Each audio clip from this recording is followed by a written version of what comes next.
स्वागत करता हूं मैं आप लोगों एक बार फिर से हमारे यूट्यूब चैनल पायनियर एजुकेशन में। हम लोग देख रहे हैं लाइव प्रोसेसेस यानी बायोलॉजी चैप्टर है। इसमें हम अभी तक देख चुके हैं लेक्चर 1, जिसमें से हम देख चुके हैं जो ऑटोट्रोफ्स होते हैं यानी जो स्वपोषी होते हैं यानी जो प्लांट्स होते हैं वो अपना भोजन कैसे प्रिपेयर करते हैं। आज आ रहे हैं हम लोग देखने वाले हैं विषमपोषी, परपोषी इसी को बोलते हैं या फिर इसे बोलते हैं हेटेरोट्रोफ्स। ठीक है, तो थोड़ा इसके बारे में बात करते हैं कि हेटेरोट्रोफ्स क्या होते हैं। तो हेटेरोट्रोफ्स वे ऑर्गेनिज्म होते हैं जो कि दूसरे जीव पर डिपेंड होकर अपना भोजन प्राप्त करें। ठीक है, यानी अपना भोजन स्वयं से प्रिपेयर ना करें बल्कि दूसरे से ले करके अपना भोजन ले। जैसे मान लेते हैं हम लोग ह्यूमन बींग्स हैं, मनुष्य हैं, तो मनुष्य क्या करते हैं कि हम लोग कुछ भी खाने चीज़ें होती हैं तो हम लोग प्लांट से लेते हैं, फिर उसको हम प्रिपेयर कर मतलब घर पर रसोइयाँ बनाते हैं फिर खाते हैं, है कि नहीं। लेकिन जो हम आप लोग कहेंगे सर हम रसोई में बनाते हैं तो वह तो हमारा खुद खाना हम खुद से बनाते हैं, लेकिन ऐसा बात नहीं है। हम जो भाई बनाते हैं उस देखो चीज़ों को हम उसको पहले बाहर से लेते हैं, पौधों से लेते हैं। जैसे मान लीजिए हमको अगर सब्ज़ी बनाना है तो हम पहले आलू को बाहर से लेते हैं, पौधों से लेते हैं। ठीक है, तो ह्यूमन भी क्या होते हैं, परपोषी होते हैं, विषमपोषी होते हैं। अगर आपके मन में प्रश्न उठता है कि सर जी हम लोग भी जो मनुष्य अपना खाना बनाते हैं रसोइयों में, तो यहाँ पर ये गलत है, क्योंकि जो हम रसोइयों में खाना बनाते हैं उसको बनाने के लिए हम बाहर से पौधों से लेते हैं। ठीक है, जैसे आलू, मटर, टमाटर ये सब कहाँ से आता है, सब पौधों से आता है ना। अब पौधों वही जो अपना होता है खाना बना कर रखे हुए होते हैं बाद में उपयोग करने के लिए, लेकिन हम लोग क्या करते हैं उसको ले लेते हैं। ठीक, तो हम बात करने वाले हैं आज विषमपोषी। आज हम देखेंगे मनुष्यों में न्यूट्रिशन भी कैसे होता है, मनुष्य कैसे भोजन को इंटेक करता है, कौन कौन से अंदर प्रोसेसेस होते हैं जो कि भोजन को डाइजेस्ट करने के लिए आवश्यक होती हैं। ठीक है, तो चलिए स्टार्ट करते हैं।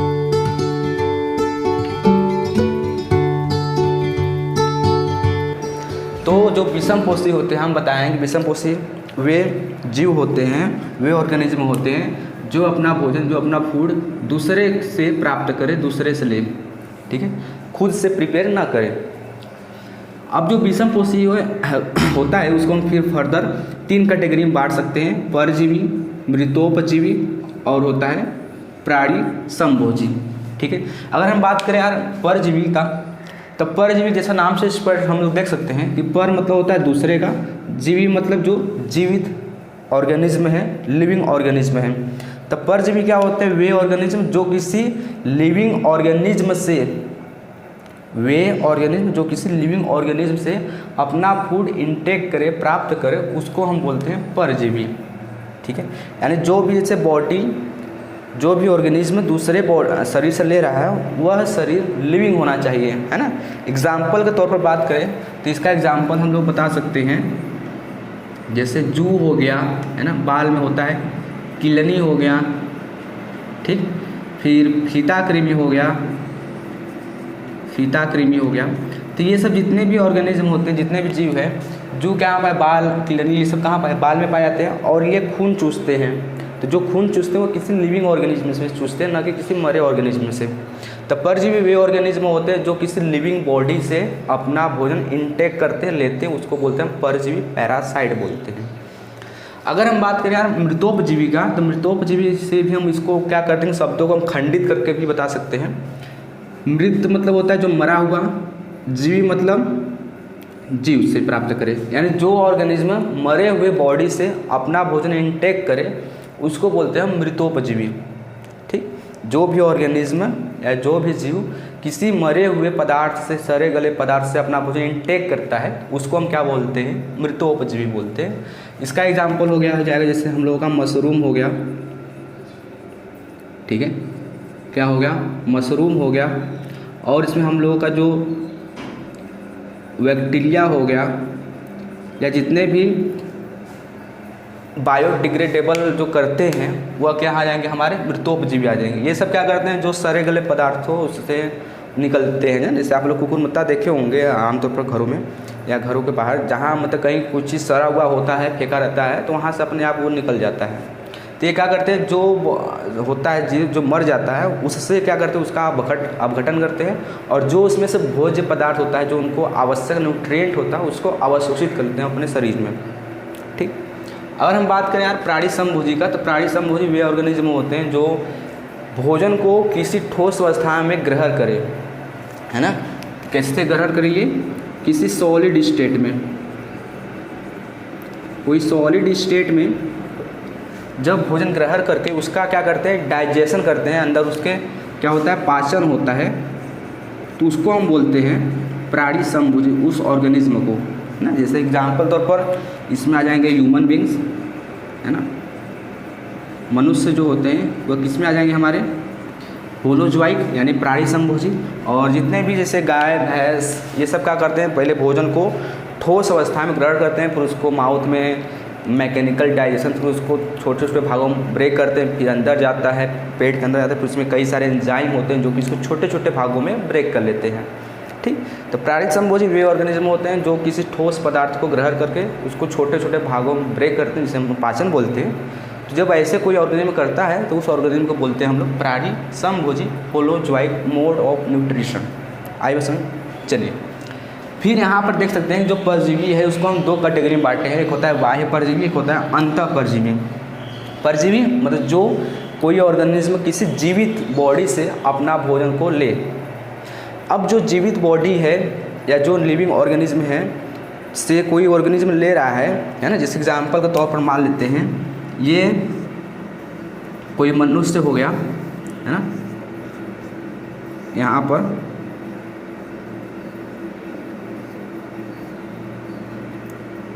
और ये इसका पैर हो गया, इसे मान सकते हैं आप लोग। अब जैसे मान लीजिए जो यहाँ पर ये सब बाल होता है, तो जो हमारे जू किडनी होते हैं ये सब कहाँ पाए जाते हैं, ऊपर पाए जाते हैं, शरीर के बाहर बालों में पाए जाते हैं। तो जब कोई भी ऑर्गेनिज्म किसी जीवित शरीर के बाहर से अपना भोजन प्राप्त करे तो उसको हम बोलते हैं बाह्य परजीवी। बाह्य मतलब बाहर से, ठीक है।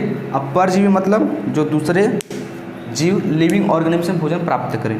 तो जब बाहर से प्राप्त करेगा यानी बाहर से अपना भोजन लेगा, है ना, तो उसको बोलेंगे बाह्य परजीवी। इसका एग्जाम्पल हो जाए जैसे जू और किडनी हो जाएगा, ठीक।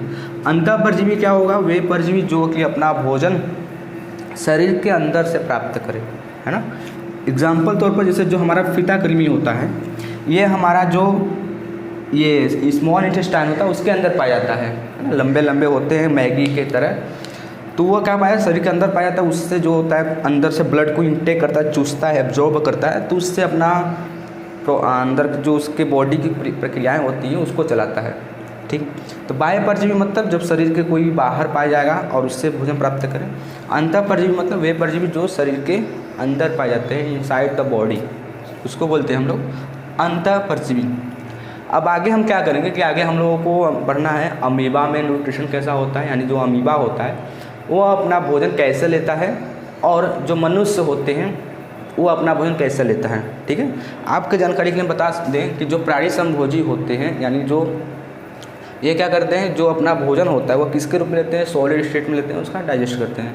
तो इसमें आपका जो अमीबा है इसमें ह्यूमन बींग्स आएंगे ही, साथ ही साथ इसमें अमीबा भी आता है, ठीक है। अमीबा भी क्या करता है कि कोई फूड बाहर पड़ा हुआ होता है तो वो क्या करता है, अपने जो कुटपाद होता है ना, पादाब, उससे क्या करता है वो उसके चारों तरफ जो फूड होता है उसको इनगल्फ कर लेता है अपने अंदर, फिर उसको क्या करता है पाचक एंजाइम के थ्रू उसको डाइजेस्ट कर लेता है और जो भी बाहर अपशिष्ट पदार्थ होता है जैसे लिया रहता है उससे पीछे से छोड़ देता है, ठीक। तब हम देखेंगे न्यूट्रिशन इन अमीबा, ठीक। तो यार अगर हम बात करें अमीबा में पोषण का तो इसमें 5 स्टेप होता है। पहला होता है इसमें अंतर्ग्रहण, दूसरा पाचन, तीसरा जो होता है इसमें अवशोषण, चौथा स्वांगीकरण और लास्ट और 5वां होता है परिक्षेपण, ठीक है। अंतर्ग्रहण में क्या होता है, यानी इसको बोलते हैं हम इंजेशन, क्या बोलते हैं इसको, इंजेशन। तो इसमें क्या होता है, जो अमीबा होता है वह क्या करता है, जो फूड पार्टिकल होता है, ये क्या है इसका फूड पार्टिकल है, वो अपने शरीर के अंदर लेता है, ठीक है। क्या करेंगे, जैसे ये जो इसका अगर बात करें इसका तो इसका क्या नाम होता है, न्यूक्लियस, ये हो जाएगा हमारा केंद्रक, है ना। और इसको हम बोलते हैं सीडोपोडिया, ठीक है। क्या बोलते हैं, सीडोपोडिया। तो इसी सीडोपोडिया द्वारा ये गति भी करते हैं, इसी सीडोपोडिया द्वारा ये फूड को कैप्चर भी करते हैं, ठीक। तो इसके मल्टीटास्क होते हैं। तो ये जो सीडोपोडिया के थ्रू क्या करता है कि ये इस फूड पार्टिकल को ऐसे एनगल्फ कर लेगा, धीरे धीरे इसके क्या करेगा, उसको शरीर के अंदर ले लेगा, और इस प्रोसेस को बोलते हैं हम लोग इंजेशन। इंजेशन में क्या होता है, फूड पार्टिकल को शरीर के अंदर ले लेने की जो प्रोसेस होती है उसको बोलते हैं हम लोग इंजेशन। सेकेंड है हम लोग का पाचन यानी डाइजेशन बोलते हैं। तो यहाँ तक देखिए ये अंदर हो जाएगा, धीरे धीरे यहाँ पर अंदर हो जाएगा। फिर अगले स्टेप में क्या होगा कि जो यह फूड पार्टिकल होता है उसको छोटे छोटे पार्ट्स में डिवाइड किया जाता है ताकि उसको अच्छी तरीके से ब्लड में अवशोषित हो सके, उससे एनर्जी निकाली जा सके। तो यहाँ पर यह ज़रूरी हो जाता है कि उसको छोटे छोटे पार्ट्स में ब्रेक किया जाए, और इसी हम प्रोसेस को बोलते हैं पाचन। तो पाचन क्या होता है कि जो हम कोई ठोस पदार्थ को, ठोस और अघुलनशील पदार्थ को लेते हैं, उसको द्रव तथा घुलनशील पदार्थ में ब्रेक करने की जो प्रोसेस होती है उसको बोलते हैं पाचन। तो जब पाचन हो जाएगा तो पूरे शरीर में क्या हो जाएगा, पूरा फैल जाएगा। फैलने के बाद क्या होगा, इसको पूरे शरीर में अवशोषित कर लिया जाएगा। फिर अवशोषित करने के बाद उसको फिर एनर्जी उससे निकाली जाएगी, और एनर्जी निकालने की जो प्रोसेस होती है उसको बोलते हैं हम लोग स्वांगीकरण, एसिमिलेशन बोलते हैं। ठीक है, यानी जो फूड पार्टिकल है अल्टीमेटली उससे क्या निकालना है, एनर्जी निकालना है। तो जब हम एनर्जी को निकालते हैं फूड पार्टिकल से, जैसे अगर मान लें ग्लूकोज है तो ग्लूकोज से जब एनर्जी निकलेगा तो उसको हम क्या बोलते हैं, एसिमिलेशन बोलते हैं। ठीक है, और लास्ट स्टेप क्या है, बहिक्षेपण। जब एनर्जी निकल जाएगी तो उसमें कुछ अवशिष्ट पदार्थ ही बचेंगे जो कि फूड पार्टिकल पूरी तरीके से, जैसे कोई भी चीज़ हम खाते हैं, अगर हम ह्यूमन बींग्स की बात करें तो कोई भी चीज़ हम खा ले जाए, जितना भी अच्छी चीज़ें खा लें, कुछ ना कुछ अनडाइजेस्टेड फूड बच जाता है, कुछ ना कुछ अनडाइजेस्टेड चीज़ बच जाती है, तो उसको शरीर से बाहर किया जाता है। तो यहाँ क्या कैसे किया जाता है, जैसे ये अंदर लिया है इसको, ठीक उसी प्रकार ये क्या करता है, धीरे धीरे अपना जो ये सीडोपोडिया है अंदर तरफ मोड़ लेता है, और जो बाहर का अपशिष्ट पदार्थ है, ये वेस्ट मटेरियल, उसको क्या कर देता है, शरीर से बाहर कर देता है, और इस प्रोसेस को बोलते हैं हम लोग बहिक्षेपण। तो बहिक्षेपण में क्या होता है, यानी इंजेशन बोलते हैं। इसमें क्या होता है, जो उपापचय क्रिया के उपरांत जो अपच पदार्थ है, जो पचा हुआ नहीं है, उसको शरीर से बाहर निकालने की जो प्रोसेस होती है उसको हम बोलते हैं बहिक्षेपण। आई होप आपको ये जितने भी पॉइंट हो समझ में आ गए होंगे। अगर हम इसी जगह थोड़ा बात करें हम न्यूट्रिशन इन ह्यूमन बींग्स, तो उसमें भी जस्ट 5 स्टेप होते हैं, लेकिन फ़र्क इतना होता है कि जो ह्यूमन बींग्स होते हैं उसमें जो 5 स्टेप होता है थोड़ा इसमें कॉम्प्लिकेटेड होता है, थोड़ा जटिल हो जाता है, बट जो प्रोसेस रिमेंस सेम। लेकिन जो प्रोसेस होती है वो वही रहती है जो अमीबा में है। हम भी क्या करते हैं, पहले फूड को इंटेक करते हैं, फिर उसको च्यूइंग करते हैं, फिर उसका डाइजेशन होता है, फिर उसको ब्लड में अवशोषित किया जाता है, अवशोषित करने के बाद उसको ब्लड में फिर कोशिका में पहुंचाया जाता है, फिर उसका उसमें से एनर्जी निकाला जाता है, और जो बच गया, जो नहीं बच पाया है, अपच है, उसको बाहर निकाल दिया जाएगा। तो जो प्रोसेस है, जैसे अमीबा में 5 स्टेप है, तो वही 5 स्टेप हमारी मनुष्य के अंदर भी होता है, ह्यूमन बींग्स के अंदर होता है, लेकिन थोड़ी कॉम्प्लेक्सिटी इंक्रीज हो जाती है, क्योंकि जो हम लोग ह्यूमन बींग्स हैं, हम लोग क्या है, मल्टी सेलुलर ऑर्गेनिज्म है, बहुकोशिकीय जीव हैं। ये अमीबा कैसा था, यूनिसेलुलर ऑर्गेनिज्म होता है, एक कोशिकीय जीव होता है। तो अब हम लोग बात करेंगे human nutrition in human beings, यानी मनुष्यों में पोषण। अगर यार हम लोग मनुष्य में पोषण की बात करें तो जैसे हम बताएं, इसमें 5 स्टेप होते हैं, अंतर्ग्रहण, पाचन, स्वांगीकरण, है ना, सॉरी अवशोषण, स्वांगीकरण एंड बहिक्षेपण। ठीक, सो अब लोग बात करते हैं न्यूट्रिशन इन ह्यूमन बींग्स। ठीक है, तो जो मनुष्य में पोषण होता है यानी पाचन होता है, पोषण होता है, पोषण के लिए इसमें एक सिस्टम पाया जाता है जिसको जो न्यूट्रिशन को कैरी ऑन करता है, जिसका नाम होता है डाइजेस्टिव सिस्टम, यानी पाचक तंत्र। ठीक है, तो अगर हम ह्यूमन की बात करें, मनुष्य में, ह्यूमन में एक स्पेशल टाइप की सिस्टम पाया जाता है जो कि पोषण में सहायता करता है, पोषण करता है, और जिसका नाम होता है हम लोग digestive system.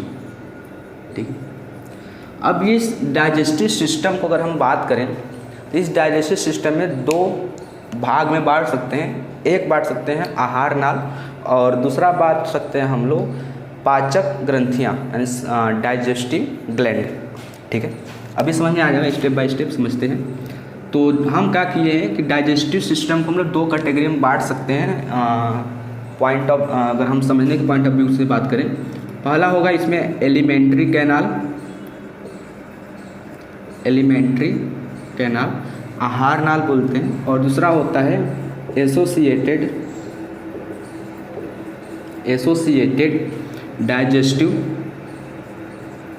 Gland. Associated digestive gland होता है। ठीक है, तो पहले हम क्या करेंगे, एलिमेंट्री कैनाल को देखेंगे कि हमारा जो एलिमेंट्री कैनाल होता है वो होता है क्या है एक्चुअली।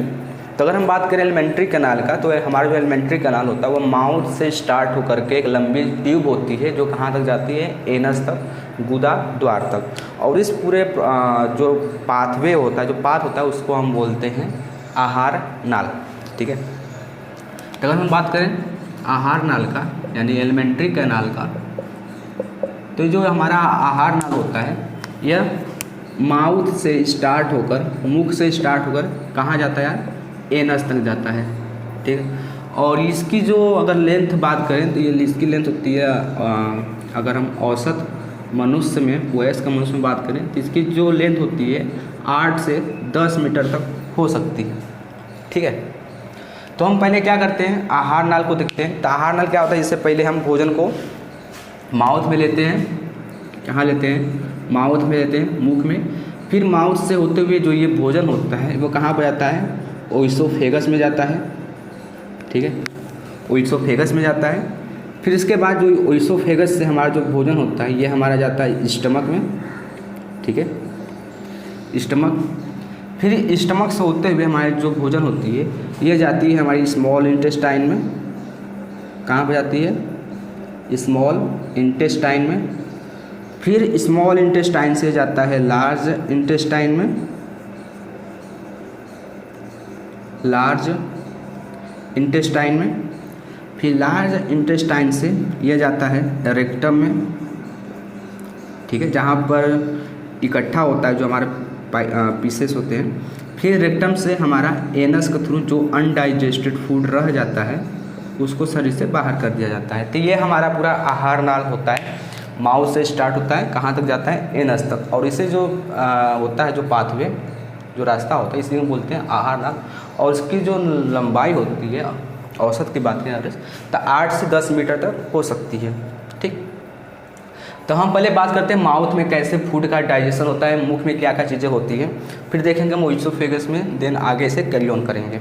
ठीक है, तो चलिए देखते हैं। तो पहले अगर बात करें माउथ में, तो माउथ में क्या क्या चीज़ पाया जाता है जो कि भोजन को पचाने में सहायता करता है। तो माउथ में हमारे 3 चीज़ें पाई जाती हैं जो कि भोजन को पचाने में सहायता करता है। अगर हम बात करें माउथ की, तो सबसे पहले इसमें होता है हम लोग का टीथ होता है, दांत होता है, जो कि भोजन को छोटे छोटे पार्ट्स में डिवाइड करता है। तो पहला हो गया इसमें टीथ हो गया, दांत। और दूसरा होता है टंग, जीभ होता है। ठीक है, दूसरा क्या होता है, टंग होता है। और तीसरा होता है सलाइवा, है ना, क्या होता है, सलाइवा होता है। ऐसा आप नोटिस किए होंगे, जैसे हम कुछ भी, जैसे अगर अपने मनपसंद की चीज़ें खाते हैं या कोई अच्छा चीज़ जो कि हमको अच्छा लगता है, पसंद लगता है, अगर सूंघते हैं, इनफैक्ट खाते नहीं, तो भी हमारे मुंह में पानी आ जाता है। तो एक्चुअली में वह पानी नहीं होता है, वह होता है हमारा सलाइवा होता है। इसको बोलते हैं हम लोग लाला रस। ठीक है, क्या बोलते हैं इसको, लाला रस। थोड़ा फनी नाम है, लाला रस। और ये लाला ग्रंथि से निकलती है। जो लाला रस होती है यह कहाँ से निकलती है, लाला ग्रंथि से निकलती है। इसको इंग्लिश में बोलते हैं सैलेवरी ग्लैंड। ठीक है, सैलेवरी ग्लैंड। तो लाला ग्रंथि से लाला रस निकलती है जो भोजन को क्या बनाती है, थोड़ी लुब्रिकेट करती है, थोड़ी इसमें लसलसादार बनाती है, जिससे जो हमारी भोजन होती है वो आराम से पूरे आहार नाल में जा सके, है ना। अगर ठोस अवस्था में रहेगी, अगर इसमें कुछ मिला नहीं रहेगा तो बहुत दिक्कत होगा जाने में। ऐसे उसका जो पाथवे होता है थोड़ा स्मूथ हो जाता है, रास्ता स्मूथ हो जाता है, तो आसानी चला जाता है लड़ते लड़ते आराम से। ठीक है, तो इसमें हमारे कहने का मतलब ये है कि जो सलाइवा में पानी ही नहीं होता, बहुत सारे एंजाइम इन्फेक्ट होते हैं। इसमें एंजाइम पाया जाता है जिससे बोलते हैं हम लोग सैलेवरी एमाइलेज। बात करेंगे इसके बारे में, क्या होता है, सैलेवरी एमाइलेज होता है। और ये जो सैलेवरी एमाइलेज होता है वह क्या काम करता है कि ये स्टार्च को, जो कॉम्प्लेक्स स्टार्च है उसको सिंपल कार्बोहाइड्रेट्स में ब्रेक करता है। ठीक है, तो अगर हम बात करें यार पहले टीथ की, दांत की, तो टीथ का काम क्या होता है, भोजन को ग्राइंड करना, grinding of the food and chewing of the food. ठीक है, यानी भोजन को छोटे छोटे भाग में कुतरना, पीसना, फिर उसको चबाना। ठीक है, तो ये कौन काम करता है? हमारा टीथ करता है। ठीक, अगर हम बात करें यार टंग की, यानी जीभ की बात करें, तो जीभ जो होता है हमारे जो भोजन होता है, ठीक, या हमारा जो भोजन फूड है उसको क्या करता है? सलाइवा से मिक्स कराता है। ठीक है, और जो भोजन खाते हैं उसको उलटा पलटा भी है, जैसे हम जो खाते हैं उसको उल्टे पुलटेगा तब ना सभी तरीके से इक्वल उसको ग्राइंडिंग मिलेगा, है ना। और साथ ही साथ जो टंग होता है ये तो हमारा हो गया। अच्छा, जो फूड और ये जो सलाइवा है, इस जब ये फूड में हमारा जो सलाइवा मिल जाता है तो इसको हम बोलते हैं बोलस। ठीक है, क्या बोलते हैं? बोलस।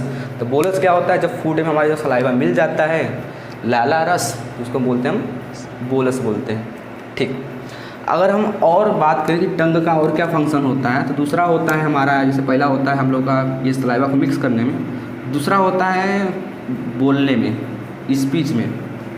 ठीक है, स्पीक करने में, बोलने में सहायता करता है। जैसे अगर आप अपने जीभ को अगर पकड़ लेंगे, हाथ से होल्ड कर लेते हैं हाथ से, तो आप कुछ चीज़ नहीं बोल पाएंगे, है ना, करके देख सकते हैं। तो ये हमारा मतलब जो टंग होता है वो बोलने में भी सहायता करता है। और दूसरा होता है टेक्सचर को पहचानने में, स्वाद को पहचानने में भी टंग का बहुत महत्वपूर्ण रोल होता है ना।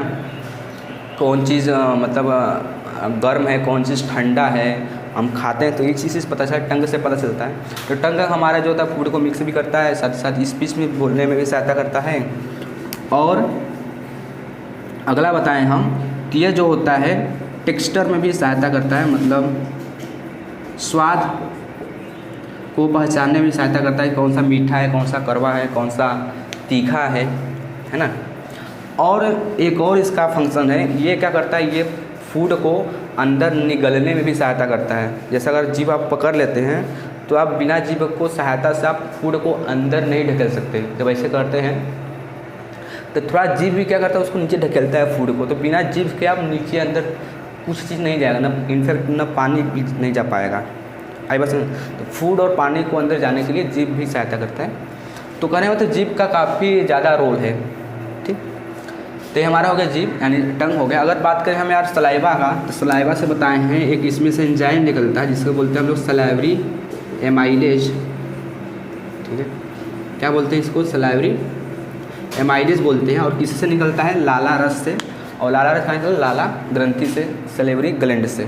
ठीक, और ये जो सलेवरी ग्लैंड एमाइलेज होता है ये क्या काम करता है? हम बताए हैं आपको कि जो सलेवरी एमाइलेज होता है ये क्या करता है? स्टार्च को, कॉम्प्लेक्स स्टार्च को सिंपल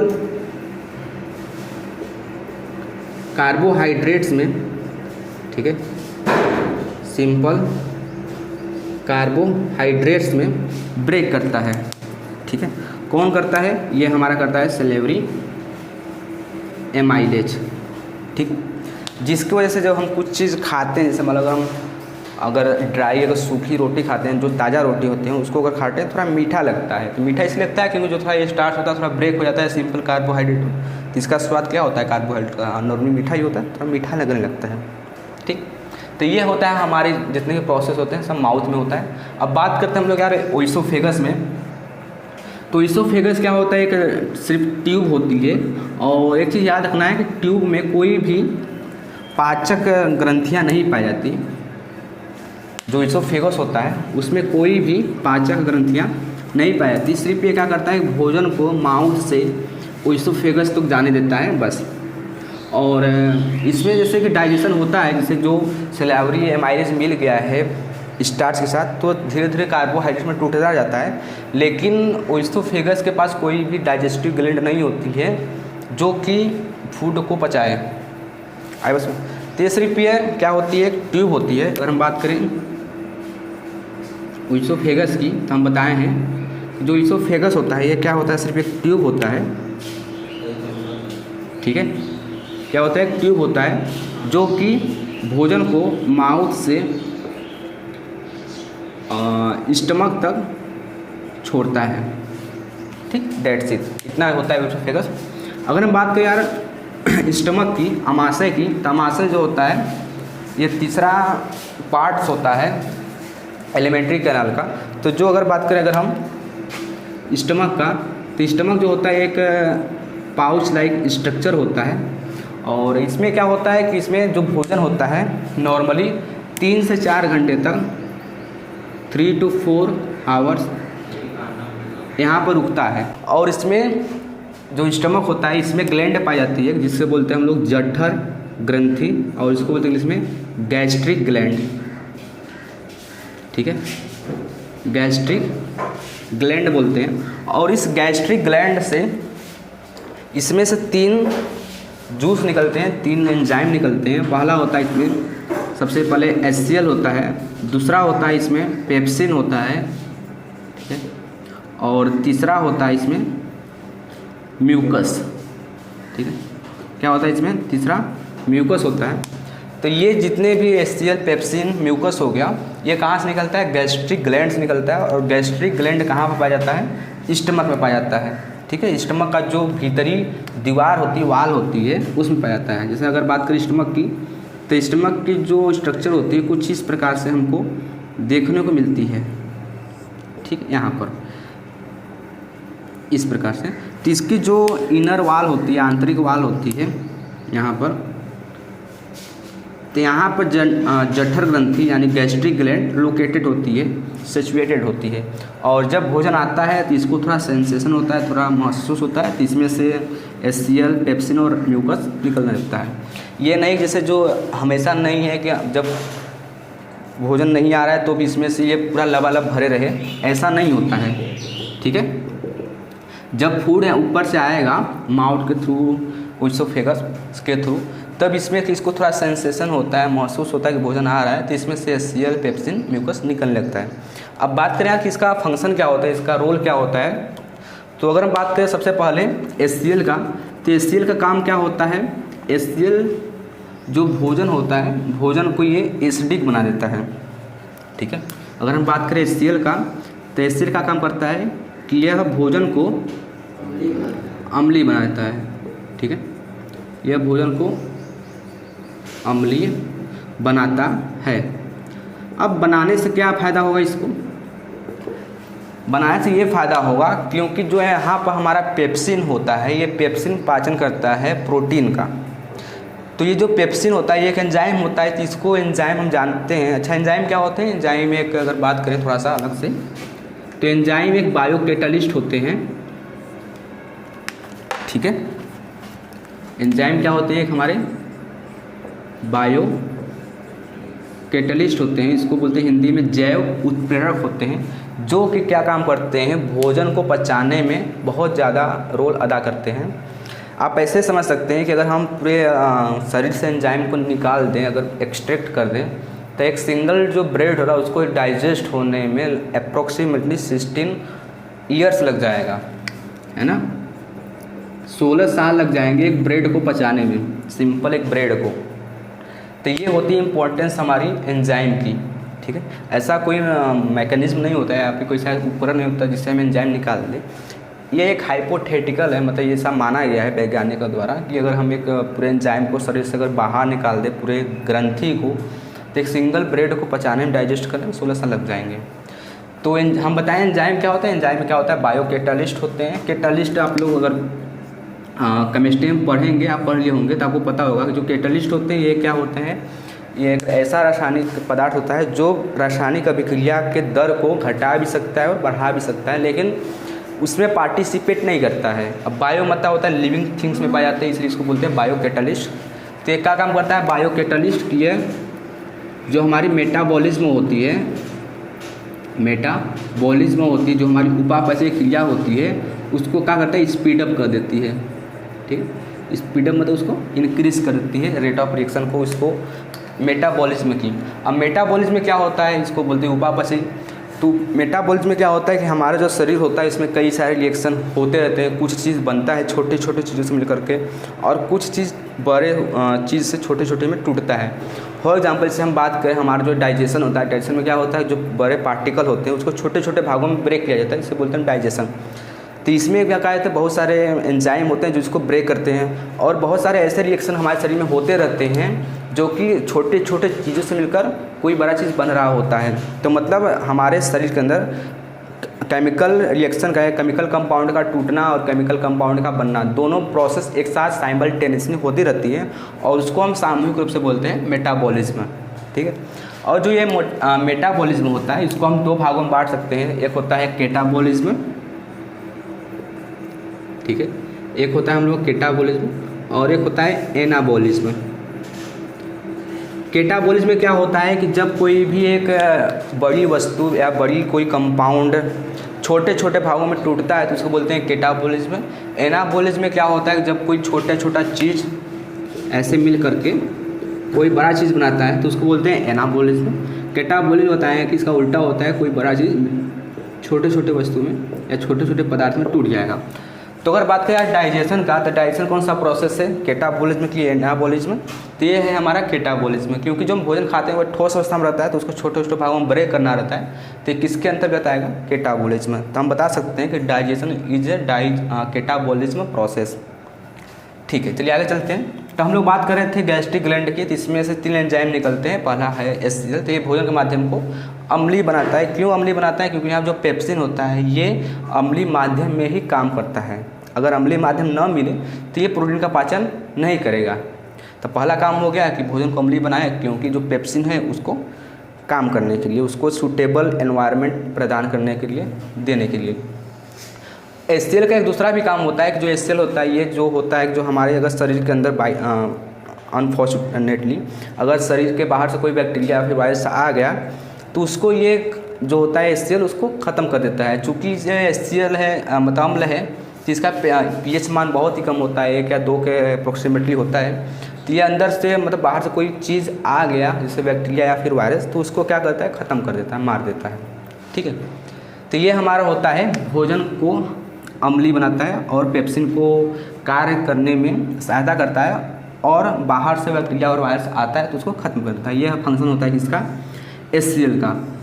अब दूसरा है हम लोगों का पेप्सिन। तो हम इसमें बताएं पेप्सिन क्या काम करता है कि पेप्सिन प्रोटीन को, ठीक है, क्या करता है, प्रोटीन को पेप्टोन्स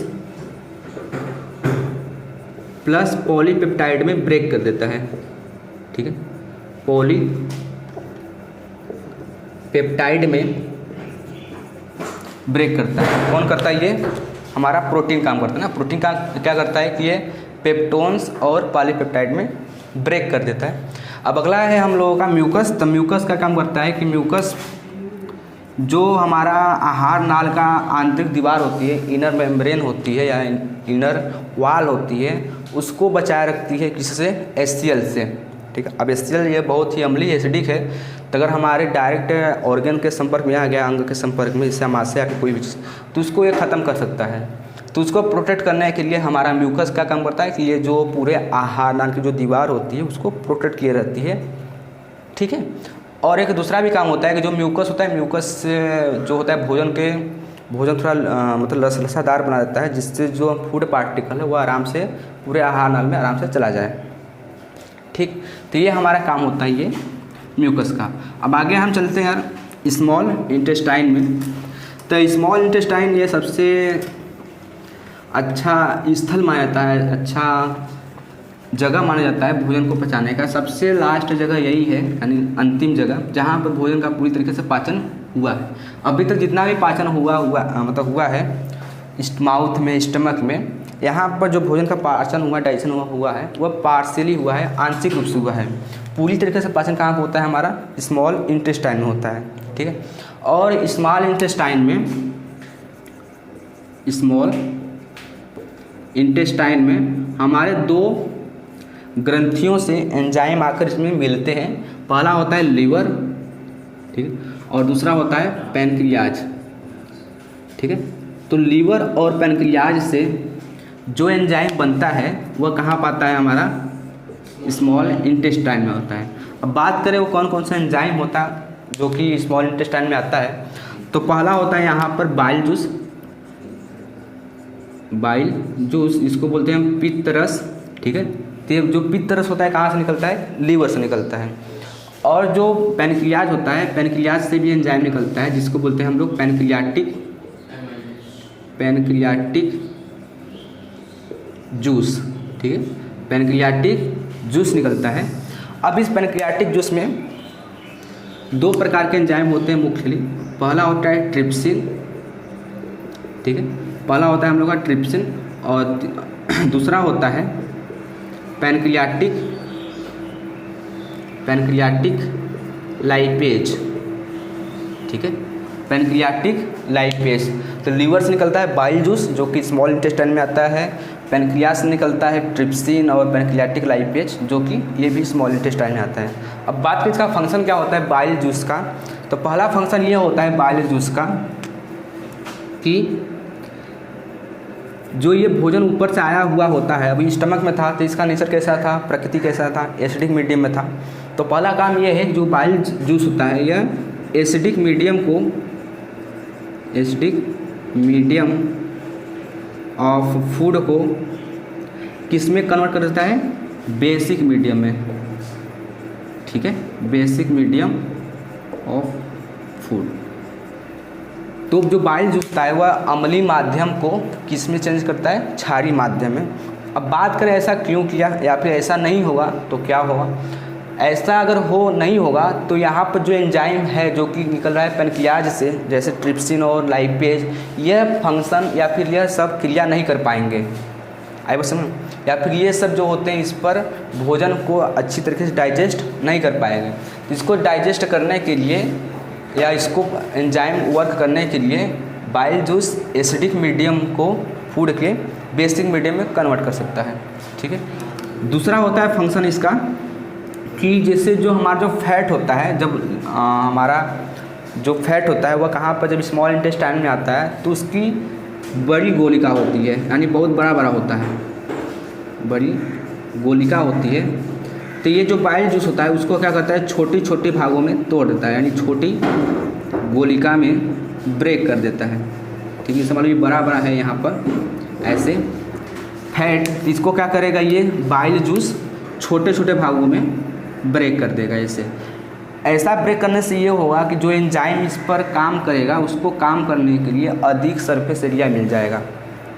अगर छोटा हो गया तो इसका सरफेस एरिया अधिक हो जाएगा ना इसके कंपेयर में। तो क्या काम करता है कि जो बाइल जूस होता है, पहला काम ये हो गया कि यह अम्लीय माध्यम को क्षारीय माध्यम बनाता है, और दूसरा ये बड़ी गोलिका को छोटी गोलिका में कन्वर्ट करता है, किसके, वसा के, फैट के। और फैट का बड़ा मॉलिक्यूल है तो इसको क्या काम करता है, छोटे छोटे मॉलिक्यूल में ब्रेक करता है। क्यों ब्रेक करता है, क्योंकि जो एंजाइम होता है एंजाइम को काम करने के लिए अधिक सरफेस एरिया मिल जाता है, ठीक। तो ये हो गया हमारा बाइल जूस का काम। अगला है पैनक्रियाटिक। तो पैनक्रियाटिक जूस का काम करता है कि पहला है ट्रिप्सिन। तो जो ट्रिप्सिन होता है ये भी किसका पाचन करता है, हमारा प्रोटीन का पाचन करता है। तो ये जो प्रोटीन होता है ये इसको डाइजेस्ट कर देता है पेप्टोन्स में, पेप्टोन्स प्लस पॉलीपेप्टाइड में, ठीक है। इसके पहले जो अमाशय से निकला था पेप्सिन एंजाइम, वह भी वही काम किया था कि प्रोटीन को पेप्टोन्स और पॉलीपेप्टाइड में ब्रेक कर दिया था। तो ट्रिप्सिन भी यही काम करता है और हमारा पेप्सिन भी काम करता है। जो ट्रिप्सिन होता है वो जो थोड़ा हमारा बच जाता है उसको पाचन करता है, लेकिन जो हमारा जो पेप्सिन होता है, पेप्सिन जो होता है पहले पाचन करता है। तो इसमें से कुछ पाचन हो जाता है, कुछ पाचन नहीं हो पाता। जो पाचन नहीं हो पाता है, जो ऐसा नहीं हो पाता प्रोटीन का, वह करता है ट्रिप्सिन, ठीक। और दूसरा होता है हमारा, अगर बात करें तो ये होता है दूसरा पैनक्रियाटिक लाइपेज। तो पैनक्रियाटिक लाइपेज क्या काम करता है कि यह फैट को, ठीक है, इसको मिटा देते हैं। जो हमारा पैनक्रियाटिक लाइपेज होता है, या सिंपल उसको बोलेंगे हम लाइपेज, यह किसका पाचन करता है, फैट का, ठीक है, वसा का। तो वसा कैसे पाचन करता है, पहला जो वसा होता है इसको क्या काम करता है, जो लाइपेज होता है, लाइपेज की सहायता से जो वसा होता है वह फैटी एसिड यानी इसको बोलते हैं वसीय अम्ल प्लस ग्लिसरॉल में कन्वर्ट कर देता है, ठीक है।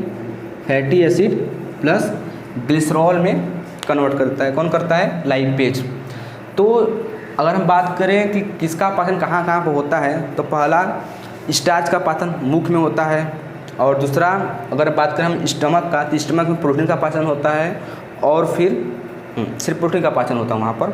और तीसरा जो होता है स्मॉल इंटेस्टाइन में प्रोटीन का भी पाचन होता है और वसा का भी पाचन होता है। और इसके अलावा भी अगर कोई भी पदार्थ बच गया, अगर कोई भी पदार्थ या फिर कोई भी न्यूट्रिएंट बच गया तो उसके पचाने के लिए लास्ट में सबसे एक निकलती है जूस, जो कि निकलती है स्मॉल इंटेस्टाइन से निकलती है। स्मॉल इंटेस्टाइन से एक हार्मोन्स निकलती है जिसको बोलते हैं जूस बोलते हैं, जिसका नाम होता है इंटेस्टाइनल जूस। जब आप एनसीईआरटी पढ़ोगे तो उसमें क्लियरली लिखा गया है कि जो भोजन अगर लास्ट में बच गया, जो नहीं पच पाया इनके सबसे मतलब इनके प्रकोप से बच गया, वह लास्ट में कौन पचा देता है? Intestinal juice. इंटेस्टाइनल जूस कहाँ से निकलता है? स्मॉल इंटेस्टाइन के आंतरिक दीवार से। तो यहाँ पर जो बच गया, जैसे मान लो कि अगर प्रोटीन बच गया, फॉर एग्जाम्पल कि अगर प्रोटीन बच गया तो प्रोटीन को सिंपली क्या कम करेगा कि बदल लेगा अमीनो एसिड में, अमीनो एसिड में बदल देगा। ठीक है। अगर मान लो फैट बच गया है तो ये फैट को किस में कन्वर्ट कर देगा? फैटी एसिड में, फैटी एसिड में और प्लस ग्लिसरॉल में।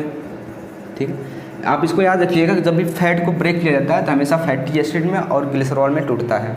ठीक है। और क्या बच गया हमारा? कार्बोहाइड्रेट बच गया।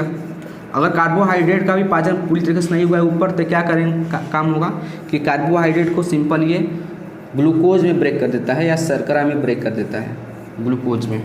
अब ये जितने भी मॉलिक्यूल में यहाँ पर बने हैं, अमीनो एसिड हो गया है ना, ग्लिसरॉल, फैटी एसिड, ग्लूकोज हो गया, अब इसको हम आसानी से अवशोषण के थ्रू या एब्जॉर्प्शन के थ्रू ब्लड में लिया जा सकता है।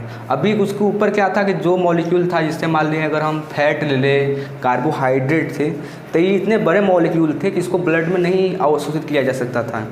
तो इसके लिए हमारा डाइजेशन करना आवश्यक था। तो डाइजेशन इस तरीके से होता है।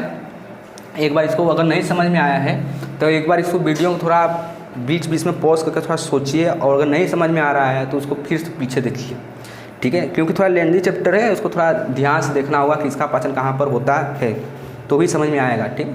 और एक काम और कीजिएगा कि जब इसको आप देख लें तो आप एनसीईआरटी को ज़रूर पढ़ें। ठीक है। एनसीईआरटी को ज़रूर पढ़ें। अगर एनसीईआरटी पढ़ लेते हैं तो आपका जो भी अगर थोड़ा मोड़ा अगर डाउट रहेगा इससे रिलेटेड तो पूरी तरीके से क्लियर हो जाएगा। ठीक है। अगर डाउट अगर कोई बचता है तो आप लोग हमारे कमेंट सेक्शन में डाल सकते हैं, जिसको हम जवाब देंगे। ठीक है। तो यहाँ तक रहने देते हैं, मिलते हैं अगले वीडियो में।